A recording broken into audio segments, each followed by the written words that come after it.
ফেলে বাংলাদেশের অর্থনীতির চাকাকে তারা সচল রেখেছেন। 2026-এর মধ্যে বাংলাদেশ হবে উন্নয়নশীল দেশ, 2041-এর মধ্যে স্মার্ট, উন্নত, সমৃদ্ধ বাংলাদেশ। বাংলাদেশ শ্রম আইন ও বাংলাদেশ শ্রম বিধিমালার ভিত্তিতে কর্মক্ষেত্রে শ্রমিক ভাই বোনদের জন্য নিরাপদ ও শোভন রাখা হবে, এটি আজ আন্তর্জাতিকভাবে স্বীকৃত।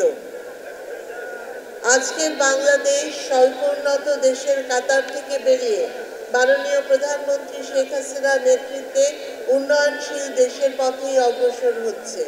2026-এর মধ্যে বাংলাদেশ হবে উন্নয়নশীল দেশ এবং 2041-এর মধ্যে স্মার্ট, উন্নত, সমৃদ্ধ বাংলাদেশ। বাংলাদেশ আজ এশিয়ায় উদীয়মান অর্থনীতির অন্যতম, one of the fastest growing economy.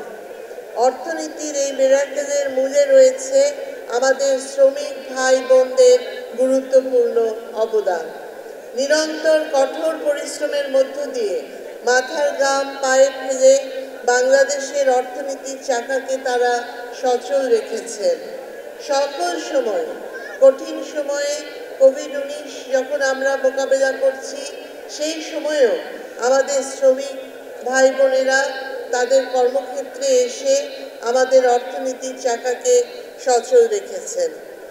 বৈদেশিক মুদ্রা অর্জনের মধ্য দিয়ে জাতীয় রিজার্ভকে তারা সমৃদ্ধ করে চলেছেন।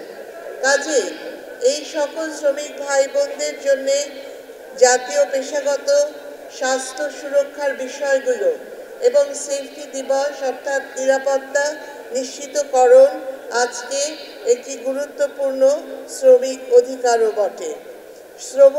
শোভন কর্মপরিবেশ নিশ্চিতকল্পে গণসচেতনতা সৃষ্টির লক্ষ্যে শ্রম ও কর্মসংস্থান মন্ত্রণালয় এবং কলকারখানা ও প্রতিষ্ঠান পরিদর্শন অধিদপ্তরের যে কার্যকর ভূমিকা রয়েছে এবং আজকের দিবসটি যেভাবে উদযাপনের উদ্যোগ গ্রহণ করা হয়েছে তা জনগণের মাঝে ব্যাপক জনসচেতনতা তৈরির ক্ষেত্রে উল্লেখযোগ্য এবং কার্যকর ভূমিকা রাখবে বলে আমি বিশ্বাস করি।